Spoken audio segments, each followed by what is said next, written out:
প্রথম কথা হচ্ছে শবে বরাত, এটার মানে কি?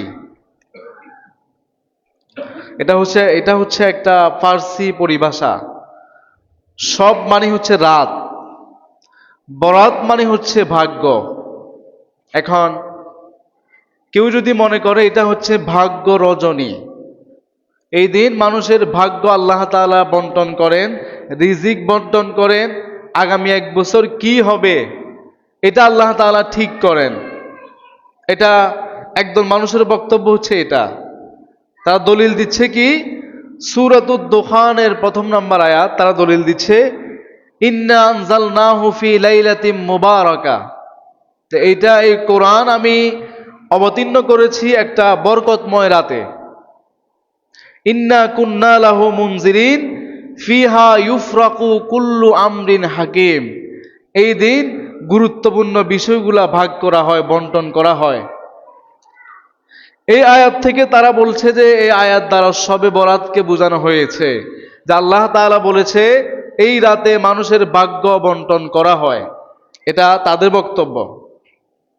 তাহলে আল্লাহ বলছে ইন্না আনজালনাহু ফি লাইলাতিম মুবারাকা, আমি এটা নাজিল করেছি বরকতময় রাতে। এখন এই বরকতময় রাত কোনটা, এটা কি আমি আর আপনি ব্যাখ্যা দিলে হবে নাকি আল্লাহ ব্যাখ্যা দিতে হবে? এখন কোন রাতে নাজিল করেছে? সূরাতুল কদরে আল্লাহ বলছে ইন্না আনজালনাহু ফি লাইলাতিল কদর। এই যে আমি এই কোরআন এটাকে নাজিল করেছি কদরের রাতে। এবার আপনারা বলেন তো দেখি, কদরের রাত কোন মাসে আছে? আরেকটা আয়াত আল্লাহ বলছে শাহরু রমাদান আল্লাযী উনজিলা ফীহিল কোরআন। রমাদান মাস, এই মাসে আমি আল্লাহ তাআলা কোরআন নাজিল করেছি। তাহলে আল্লাহ বলছে রমাদান মাসে কোরআন নাজিল করেছে। আল্লাহ বলছে লাইলাতুল কদরে কোরআন নাজিল করেছে, আর সেই কদরটা হচ্ছে কোন মাসে? তার মানে লাইলাতিম মুবারাকা, আল্লাহ তাআলা যেই রাতকে বুঝিয়েছেন মুবারাকা বলতে, সেটা হচ্ছে কদরের রাত। কিসের রাত? কদরের রাত। তার মানে বুঝা গেছে যারা আজকে বলছে লাইলাতিম মুবারাকা হচ্ছে শাবান মাসের 15 তারিখ রাত, তাদের কথাটা ঠিক নয়।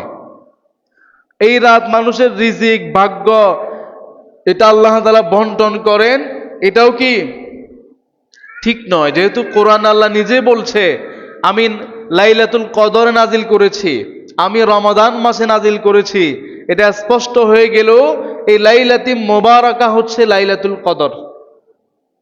তার মানে এই যে কথা, এটা ঠিক নয়। হ্যাঁ, যদি আপনি লাইলাতুল বারাআত, শবে বারাআত বলেন, বারাআতুন শব্দের মানে হচ্ছে মুক্তি, মুক্তি দেয়া, নাজাত দেয়া, মুক্ত হয়ে যাওয়া, তাহলে ঠিক আছে। বারাত মানে হচ্ছে মুক্তি। এই রাতে আল্লাহ তাআলা মানুষদেরকে গুনাহ মাফ করেন, গুনাহ থেকে মুক্তি দেন, এটা কিন্তু সহিহ হাদিস। তাহলে আপনি যদি বারাত মানে মুক্তি বুঝাতে চান, যে শবে বরাত মানে হচ্ছে এই রাতে আল্লাহ তাআলা মানুষদেরকে মুক্তি দেন, তাহলে কথাটা ঠিক আছে। কিন্তু বরাত মানে যদি আপনি ভাগ্য বন্টন বলেন, এই ব্যাখ্যাটা সঠিক নয়। এটা আল্লাহ নিজেই ক্লিয়ার করেছেন। তো এই রাতে গুনাহ আল্লাহ তাআলা মানুষদেরকে মাফ করেন। এবং কি এই রাত বলতে কোন রাতকে বোঝানো হয়েছে, আল্লামা ইবনুল কাইয়িম রাহমাতুল্লাহ আলাইহি তিনি বলেছেন ওয়াহাযিহি হিয়া লাইলাতুল কদর কতআন। এই যে লাইলাতুল মুবারাকা আল্লাহ বলছে, এটার দ্বারা লাইলাতুল কদরকে অকাট্যভাবে বোঝানো হয়েছে।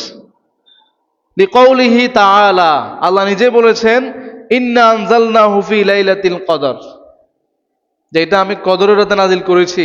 এটা আল্লামা ইবনুল কাইয়িম রাহমাতুল্লাহ আলাইহি তার বক্তব্য। ওমান জামা আন্নাহা লাইলাতান নিসফি মিন শাবান ফাকাদ গলাতা। যারা মনে করছে লাইলাতুল মুবারাকা মানে হচ্ছে রিজিক বন্টন, ভাগ্য রজনী মানে হচ্ছে শবে বরাত, গলাতা, সে ব্যক্তি গলত করেছে, ভুল করেছে, এটা সঠিক নয়। এরপর ইবনে কাসির রহমতুল্লাহ আলাই তিনি কি বলেছেন লাইলাতুল মুবারাকা নিয়ে? ইবনে কাসির রহমতুল্লাহ আলাই বলেছেন ওমান ক্বালা আন্নাহা লাইলাতুন নিসফি মিন শাবান, আর যে ব্যক্তি বলছে লাইলাতি মোবারাকা, এটা হচ্ছে শবে বরাত, ফাইন্না নাসাল কোরআন, কেননা কোরআনে আল্লাহ তাআলা বলেছেন আন্নাহা রমাদান, সেটা হচ্ছে রমাদান মাস, যেটা আমি একটু আগেই বলেছি। তাহলে এখন লাইলাতুল বারাত, মুক্তি রজনী, এটা আপনি বললে ঠিক আছে। এই মুক্তি রজনী সম্পর্কে অনেকগুলো হাদিস বর্ণিত হয়েছে।